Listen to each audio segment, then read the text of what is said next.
नमस्कार, बहु एक्सेस देख रहे हैं आप और मैं हूं आपके साथ राकेश पटियाल। ऐतिहासिक 3 दिवसीय शुद्ध महादेव मेला शुरू हो गया है और आज मेले का दूसरा दिन है। भारी मात्रा में लोग यहां पहुंच रहे हैं, श्रद्धालुओं का तांता लगा है। आपको बता दें कि ऐतिहासिक शुद्ध महादेव मेला 3 दिन तक चलेगा। आज दूसरा दिन है। आज दूसरे दिन भी काफी लोगों का उत्साह जहाँ देखने को मिला है। ऐतिहासिक शिव मंदिर के लोग लगातार दर्शन कर रहे हैं। मंदिर परिसर में काफी भीड़ है। वहीं गौरी माता का कुंड यहाँ कुछ ही दूरी पर स्थित है। गौरी कुंड में भी काफी रश देखने को मिल रहा है और ऐतिहासिक पापनाशनी गोली में भी लोग नहाकर शिव भोले बाबा के दर्शन करने शिव मंदिर में पहुंच रहे हैं। मेले में काफी उत्साह है। लोगों का कहना है कि लगभग 2 सालों के बाद ये मेला शुरू हुआ है, क्योंकि कोरोना लगातार चल रहा था। कोरोना काल के चलते ये मेला नहीं हो पाया था, लेकिन अब 2 सालों के बाद मेला शुरू है और मेले में काफी लोग यहाँ आ रहे हैं। सरकारी आंकड़ों की माने तो अभी तक 40,000 लोग इस मेले में शिरकत कर चुके हैं। कैमरामैन रोहित के साथ राकेश पटियाल की ये खास रिपोर्ट। मेला जो जंगम होते हैं भोले बाबा के पुरोहित होता है और 10 नाम जुना हाड़ा यहाँ पर माता पार्वती पूजा करती थी और इसके पुरोहित है और जंगम यहाँ गुणगान करते हैं भोले बाबा के और थोड़ी कथा सुना देते हैं। और 1 साल की वाह गौरा में निराकार का भजन करे थी और 2 साल की वाह गौर जा 2 साल की वाह गौरा भी और चंदा सूरज की सेवा करे थी और 3 लोक की खबर बतावे, 3 लोक की खबर बतावे, आकाश लोक पाताल लोक में। मेरा नाम मक्खन लाल शर्मा है और यहाँ इसके मंदिर की मैनेजमेंट जो है धर्मा ट्रस्ट कर रहा है। तो मैं सबसे पहले तो इस मंदिर के बारे में बताऊंगा कि ये उस समय की बात है जब माँ पार्वती जी भगवान शंकर को पति रूप में पाने के लिए घोर तप किया करते थे। तो उस समय ये जो शिवलिंग है यहाँ, तो उस समय माँ पार्वती इस शिवलिंग की पूजा करते थे। माँ पार्वती का विवाह स्थल और जन्म स्थल वो मानतलाई में है और तपस्थल जो है गौरीकुंड में है। तो उनका एक रोज का एक नियम था यहाँ आना, भगवान शंकर को जल अर्पण करना और चले जाना। और इस स्थान में एक सुधांत नाम के एक राक्षस रहते थे। वो भी भगवान शंकर के बहुत बड़े भक्त थे, लेकिन जो उनको शरीर मिला था वो राक्षस था। तो ऐसे ही चलता रहा। तो एक दिन उन्होंने सोचा कि सुधांत जी ने सोचा कि मैं भगवान शंकर का भक्त तो हूँ, लेकिन मुझे ये शरीर मिला है, इससे मुक्ति कैसे मिलेगी। तो उन्होंने अपने शरीर को मुक्ति पाने के लिए ही माँ पार्वती जब पूजा करने आती थी तो उनके पूजा में विघ्न डालना शुरू किया। तो एक दिन उन्होंने क्या किया कि सुधांत जी ने अपना भयंकर रूप जो है वो माँ पार्वती जी के सामने प्रकट किया। तो उस समय माँ पार्वती उनको देख के डर गए। तो उन्होंने भगवान शंकर से प्रार्थना की कि भोलेनाथ, मैं तो आपकी यहाँ पूजा अर्चना के लिए आती थी, यहाँ तो मैं संकट में हूँ, तो मेरी रक्षा करो। तो उस समय भगवान शंकर ने जब माँ पार्वती की ये प्रार्थना सुनी तो जो बाहर त्रिशूल है, ये भगवान शंकर ने उन्होंने ये त्रिशूल जो है जहाँ से वहाँ फेंका था और जो जैसे ही ये त्रिशूल उनके शरीर में लगा तो वो भी ओम नमः शिवाय का उच्चारण करने लगे। तो भगवान शंकर ने उनको पूछा कि मैं आपको जीवित कर दूं। तो उस समय सुधांत जी ने कहा था कि अगर आपके हाथों से मुक्ति मिली है तो इससे बड़ा क्या चाहिए।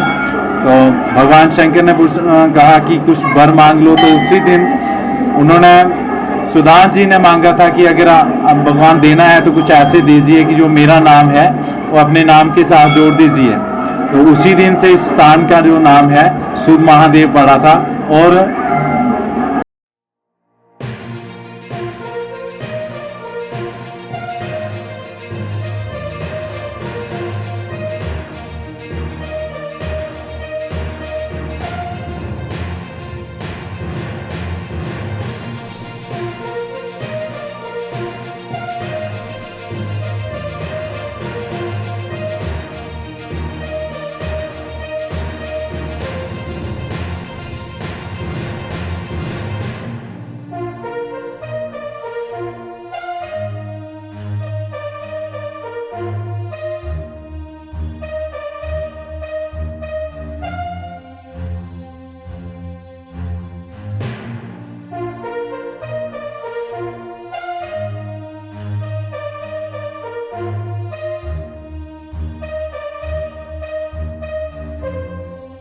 सेंट्रल मैं नायब सरपंच हूँ यहाँ लोकल पंचायत का और यहाँ का लोकल रहने वाला हूँ। और बड़ी खुशी की बात है कि अब 2 साल के बाद कोरोना काल के उपरांत अभी ये हमारा सूद महादेव का मेला जो 3 दिन का मेला है ये यहाँ लगा है। और बड़ी दूर दूर से लोग यहाँ आए हैं, हर स्टेट से लोग, पंजाब, हिमाचल और हरियाणा तक के लोग यहाँ आए हैं और जम्मू कश्मीर के लगभग सारे ज़िलों से लोग यहाँ आते हैं।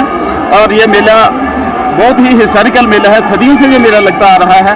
सूद महादेव की जो पूर्णमासी के दिन ये मेला लगता है इसलिए। लेकिन इस मेले की भीड़ और इस व्यवस्था को देखते हुए ये कहना पड़ता है कि जिस किस्म का, जिस तरीके का बंदोबस्त, जिस किस्म की व्यवस्था एडमिनिस्ट्रेशन को, जिला प्रशासन को यहाँ इस मेले में करनी चाहिए थी, लेकिन वो नहीं हो पा रही है। अभी आप देख रहे हैं सड़कों में जाम लगा है, पार्किंग की कोई यहाँ व्यवस्था नहीं है, बैठने की यहाँ कोई व्यवस्था नहीं है, रहने की यहाँ कोई व्यवस्था नहीं है। और मैं ये कहना चाहूँगा पिछली सरकारों ने हमेशा ही इस स्थान को, इस रिलीजियस हमारा जो एक किस्म का टूरिस्ट प्लेस भी है, इसको इग्नोर किया गया है, जिस वजह से ये लोग सारे वंचित रहते हैं और यहाँ का विकास नहीं हो पाया है। और आज इतनी भीड़ जो यहाँ लगी हुई है, इन लोगों को नियंत्रण करने के लिए कोई प्रशासन की तरफ से कोई इंतजाम नहीं है। और लोगों का इतना भीड़, रात को लोगों को इतनी परेशानी होती है जब बारिश हो जाए, रहने के लिए यहाँ कोई व्यवस्था नहीं है, कोई पब्लिक सराय वगैरह नहीं है, बिल्कुल छोटा छोटा इंतजाम तो किया हुआ है, गाड़ियों की व्यवस्था के लिए कोई प्रॉपर इंतजाम नहीं है। इसलिए मैं सरकार से ये कहना चाहूँगा कि इतने बड़े से हिस्टोरिकल मेले को देखते हुए प्रशासन को अच्छे प्रबंध जो है वो करने चाहिए और पहले से करने चाहिए। प्रशासन मीटिंगें करता है लेकिन ऑन ग्राउंड यहाँ कुछ भी नहीं होता है। इसलिए इस जगह को, इस हिस्टोरिकल जगह को, कि शिवजी और पार्वती की जहाँ शादी हुई है, यहाँ विवाह हुआ था, बहुत ही महत्वता हमारा ये स्थान जो है वो रखता है।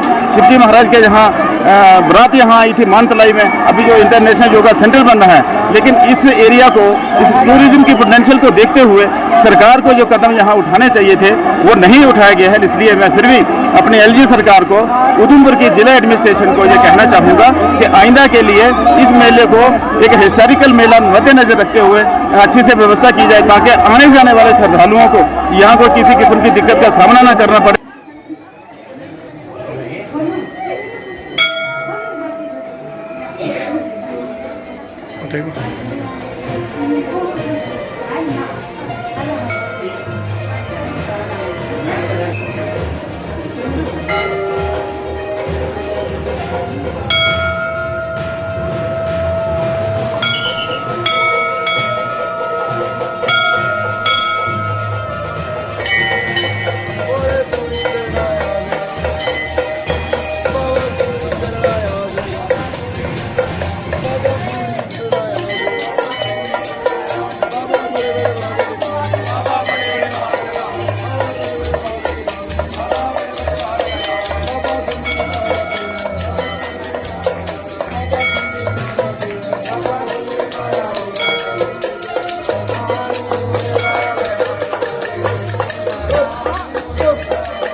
सर, मेरा नाम कुलदीप वर्मा है और मैं जहाँ का रहने वाला हूँ। और ये जो मेला है, ये ऐतिहासिक मेला है, काफ़ी पुराना चल रहा है। और कोविड की वजह से ये मतलब 2 साल जो है बंद रहा और श्रद्धालुओं को बहुत दिक्कत आई। तो लेकिन ये है कि एडमिनिस्ट्रेशन जो है एडमिनिस्ट्रेशन इसमें फेल है। काफ़ी यात्रा होने के बावजूद लेकिन उनको अकोमोडेशन की प्रॉब्लम है, रहने की सुविधा नहीं है और मतलब रुकने का कोई बाथरूम नहीं है, इतने कोई मतलब फैसिलिटी नहीं है, जिसकी वजह से मतलब बहुत परेशानी आ रही है यात्रियों को। रुकने के लिए बहुत ही ज़्यादा परेशानी है, मौसम ख़राब हो जाता है, जहाँ मतलब धूप है या कोई कहीं बैठने के लिए तो बहुत बड़ी प्रॉब्लम है। तो ये बताएंगे आज जो बिल्कुल सर, वो एडमिनिस्ट्रेशन की पहली वो ये है कि उन्होंने ये कोशिश करनी चाहिए थी कि उनको सब पता था, उनके नॉलेज में था कि हर साल मतलब जो है मेला जो है हर साल लगता है और इस बार भी मतलब 2 साल मतलब ये मतलब बावजूद जो रुकने के बावजूद मतलब मेला नहीं हो सका और उसके बाद रश और ज़्यादा बढ़ना था, लेकिन फिर भी मतलब इतना नहीं हुआ। लेकिन फिर भी मतलब उनको पता था कि मतलब रश ज़्यादा बढ़ सकता है और उनके लिए उन्होंने सुविधा देनी थी, लेकिन वो नाकाम रहे इसमें। ये जो प्राचीन जो प्रसिद्ध मेला जो सुध महादेव में 3 दिन का जो मेला होता है, ये आज 2 साल के बाद ये कोविड की वजह से 2 साल बंद रहा। 2 साल के बाद आज जो मेला हो रहा है ये 13, 14 और 15 को, तो काफ़ी जहां उत्साह से लोग दूर दराज से आ रहे हैं और मेला एंजॉय कर रहे हैं। काफ़ी भीड़ है। हमें प्रॉब्लम आ रही है थोड़े पावर कट की वजह से थोड़ा इसका जो म्यूज़िक सिस्टम को ठेस पहुंचती है, जहाँ रात के समय जब लाइट चली जाती है तो वो प्रॉब्लम आ रही है। बाकी सब ठीक है, बाकी स्मूथली चल रहा है। जो सिक्योरिटी इंतजाम है जो पुलिस प्रशासन की तरफ से वो 3 जगहों पे किए गए हैं। ये 3 जगहों पे जो मेला होता है, गौरीकुंड में, सुध महादेव और मानतलाई में। तो हर श्रद्धालु जो होता है वो सुध महादेव में जरूर आता है। तो काफ़ी संख्या में 2 दिन से मुझे लगता है 40,000 के पार आंकड़ा पहुंच गया है और काफ़ी अच्छा चल रहा है। सिर्फ प्रॉब्लम वही भी बिजली काट की आती है, बाकी स्मूथली चल रहा है।